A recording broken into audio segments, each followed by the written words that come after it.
Hey everyone, Adam here.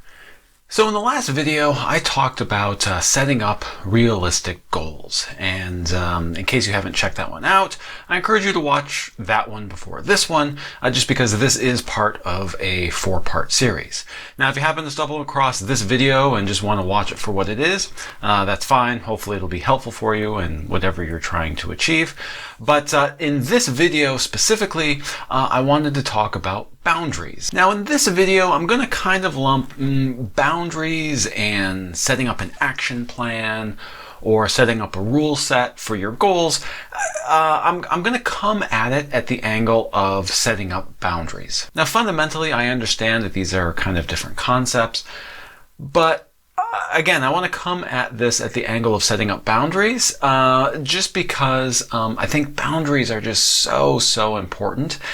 And I think that people should do a better job of getting more comfortable with setting up boundaries. So basically, what I'm trying to articulate here is that I want to use the framework of setting up boundaries to really set up your action plan or your rule set upon your realistic goals that you're looking to achieve. So the first step is, let's take a look at what a boundary is. And for the most part, I think everyone has a very good idea of what a boundary would look like. So let me just give you a quick example. Let's say you have a corporate job and you are trying to create a better work-life balance. So a boundary you may put in place for work might be something like this. I am not going to check email past 6 p.m. that's related to work. All right, at 6 p.m. My work phone is completely shut off, and that is a boundary that I have set to establish good work-life balance. Now, I feel that a lot of people even have trouble setting up these types of boundaries. And what these types of boundaries are is basically you create a boundary where you say something that you are not going to do. That is the most basic way that I think a lot of people try or attempt to use boundaries. They'll say like, okay, I am not going to do this.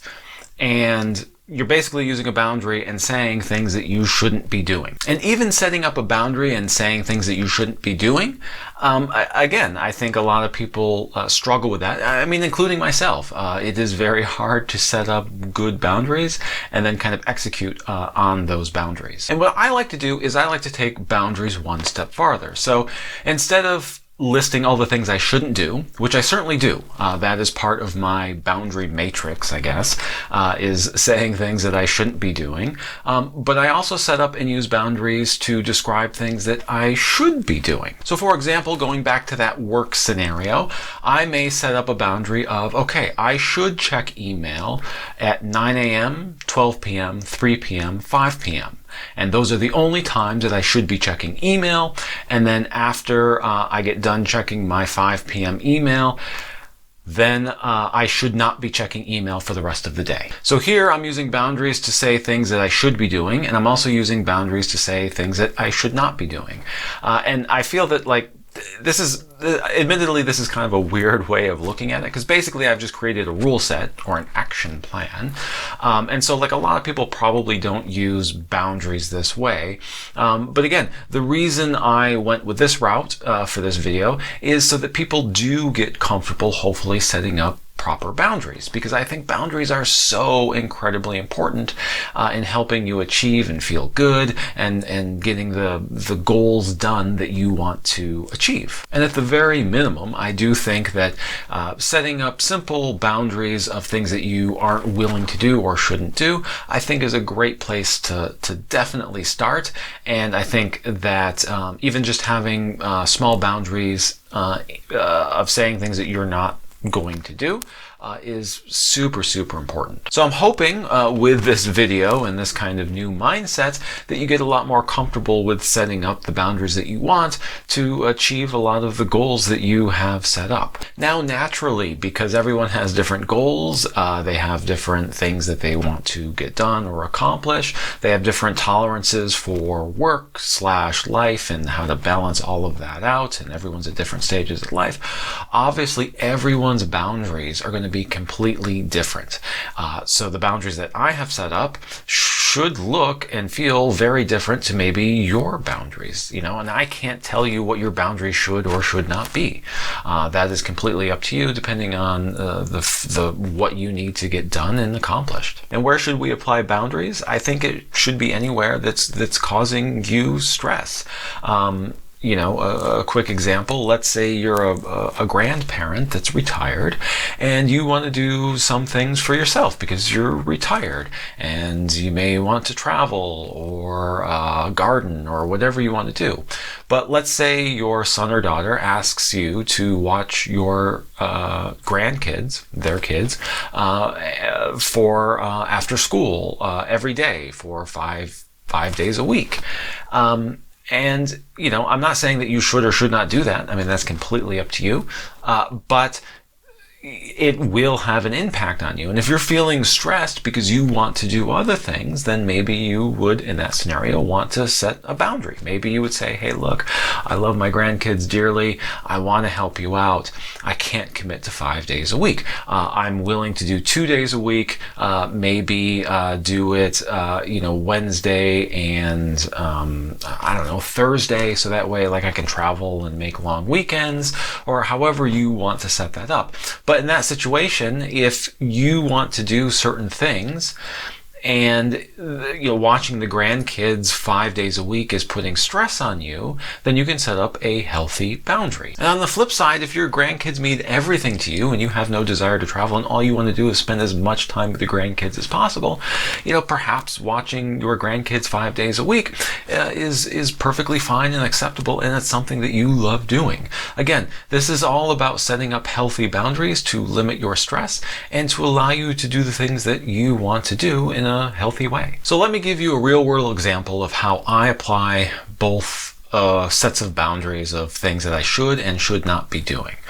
And again, you can think of this as a rule set or an action plan, but I'm going to relate this to exercise, and these are the boundaries that I have put in place for my goals. Now, very quickly, as far as exercising goes, I really am a huge proponent of strength training, again, for me and my goals, and also cardio. And the reason for that is my end goal with all of this is try to age as gracefully as possible. I'm not necessarily interested in living as long as possible. I am more interested in how I live, or however long I live. I am trying to make that quality of life as best as I can. And one of the ways that I feel that I can do that is through investing in exercise. And again, that's just my personal belief and one of my goals. So I make it a high priority. Now, with all of that in mind, I have to prioritize strength training and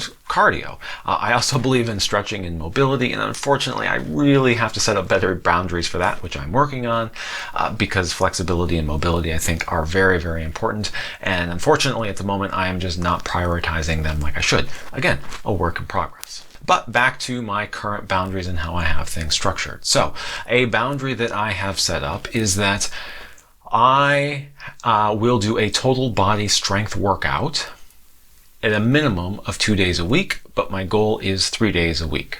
All right, so that is a boundary of something that I should do. Now, something that I should not do, because I don't want exercise to take over my life, right? I'm trying to balance work and family and a whole bunch of other things. So a boundary I have put on that to make sure that, I don't spend all of my time exercising 24/7 is that during a work day, which for me happens to be currently Monday through Friday, my exercise time should not add up to more than 90 minutes or an hour and a half. So what does that mean? So basically, if I'm doing a strength training of an hour and I want to get in some cardio, I can't really do with that boundary that I've put in place more than 30 minutes of cardio.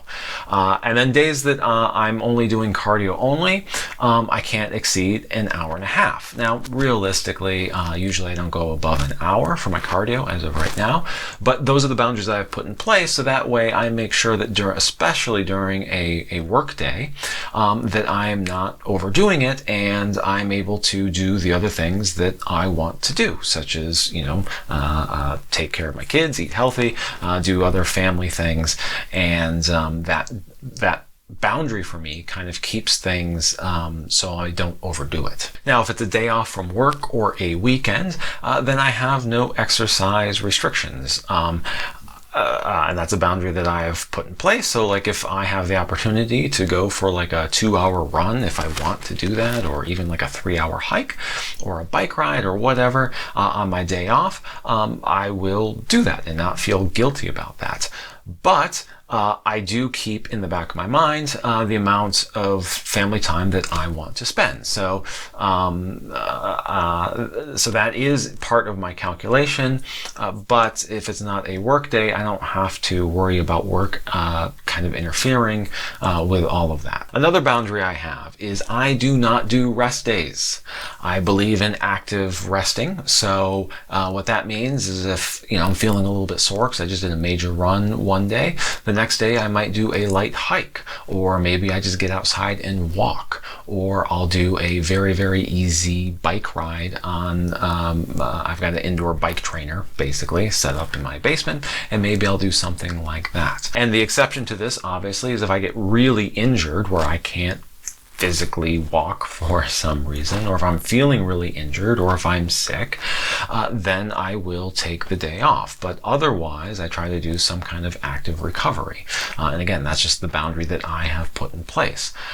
The other boundary that I've put in place is that when it comes to vacation time, I do not feel the need to work out. Now, admittedly, some of my vacation ends up being like an active, last vacation I went on a cross-country ski trip with my family. So naturally I did a lot of skiing and there was exercise involved. Sometimes I'll do a bike tour with my dad, but other times I'll go to the beach and I might get in a bike ride, but it's not mandatory. The main focus there is to do the beach stuff. Or I think we have a Disney trip coming up sometime in the next few years that we're planning. And so when I do the Disney trip, again, I probably will not exercise at all during those during that week, if we end up staying for a week, because it will be solely focused on family time.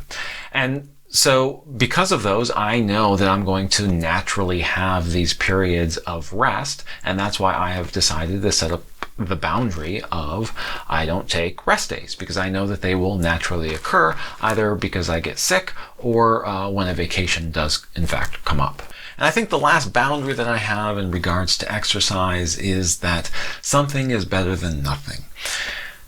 And so I really try to do the strength training that I have outlined, but sometimes work or family gets in the way, like something unexpected. Now, Jocko, if you remember my Discipline Equals Freedom video, would tell me that it is my fault, and that I should have woken up at 5 a.m. where no one could have bothered me, right? That protected time. I choose not to go that route, and so there are potential interruptions that can happen to me. Luckily, they don't happen that often, but that is a very real thing. But when those things do happen, I have a backup plan. And my backup plan is whatever I can do, I will do. Again, assuming I'm not injured. So what does that boundary look like? Basically, I have a 20-minute or a 30-minute exercise routine where I will try to do as many pull-ups and push-ups within that time frame as possible.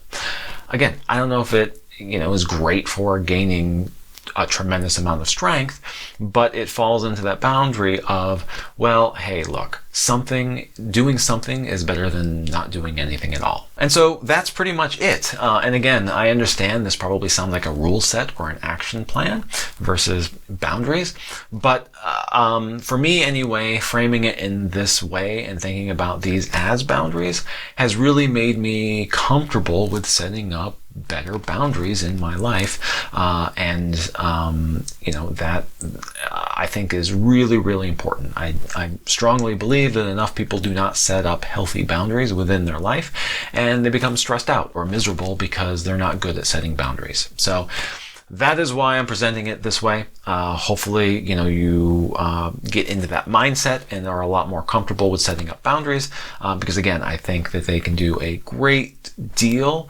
of helping you achieve your goals and also hopefully reducing stress within your life. So that's it. Hopefully you found this video helpful, and as always, thanks for watching.